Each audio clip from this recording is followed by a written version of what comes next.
એક વખત તો સંડામર કે હિરણ્યકશ્યપુની પાસે પ્રહલાદને લાવ્યા. પ્રહલાદને ખોળામાં લઈ હિરણ્યકશ્યપુ પૂછે છે, તારા ગુરુ પાસે તમે શું ભણ્યા? ત્યારે પ્રહલાદજી કહે છે, મારા ગુરુએ મને ભણાવ્યું છે કે 9 પ્રકારની ભક્તિ છે અને નવધા ભક્તિ ભગવાનને રાજી રાખવા માટે કરવી જોઈએ.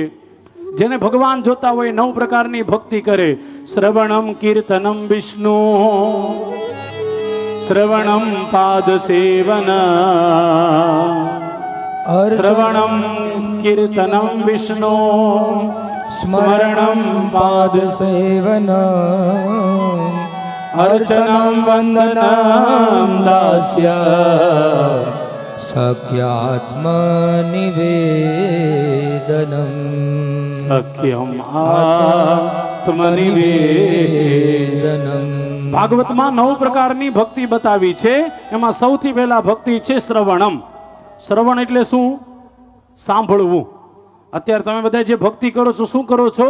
શ્રવણ ભક્તિ કરો છો. હવે આ શ્રવણ ભક્તિમાં બીજી ભક્તિ ભેળવી દો, સ્મરણ.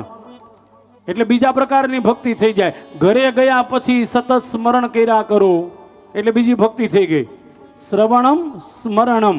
અને પછી કીર્તન આવે ત્યારે તમે બધાએ દ્વારિકાનો નાથ મારો, એ શું છે? કીર્તનમ. પછી પાદવંદનમ. પાદવંદનમ એટલે અહીંયા આવો ને ભાગવતજીને પ્રણામ કરો, દંડવત કરો, એ પણ એક ભક્તિ છે. પછી વંદનમ, વંદન કરો, એ પણ ભક્તિ છે. અને ભગવાનને બધું સોંપી દો, એ છેલ્લે ભક્તિ, આત્મનિવેદન. આઈને 9 ભક્તિ થઈ જાય.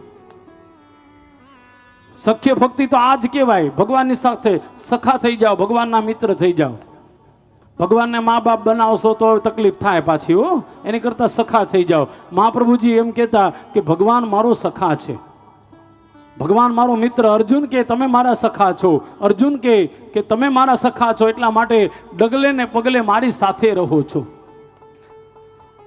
મા બાપની સાથે 24 કલાક આપણે ન રહીએ, પણ સખાની સાથે આપણે 24 કલાક રહીએ. પણ સખા એટલે મિત્ર. મિત્રની સાથે 24 કલાક રહેવાનો આનંદ કંઈક અલગ જ છે. ભગવાનને સખા બનાવો. સખેતી મતવા, ભગવાન તમે મારા સખા બનો.